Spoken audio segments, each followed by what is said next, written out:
রাত্রে ঘুমালে ঘুম আসে না, সকালবেলা উঠতে ইচ্ছা করে না, কাজ অনেক থাকে, ইচ্ছা হয় না, বেশি কাজ দেখলে মাথা ঘোরে,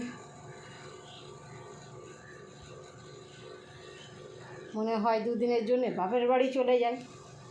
দুদিন পার হওয়ার পরে সেই শ্বশুর বাড়িতে ঘুরে ফিরে আসতে হয়। কোথায় যে চলে যাব, হাতে পয়সা নাই।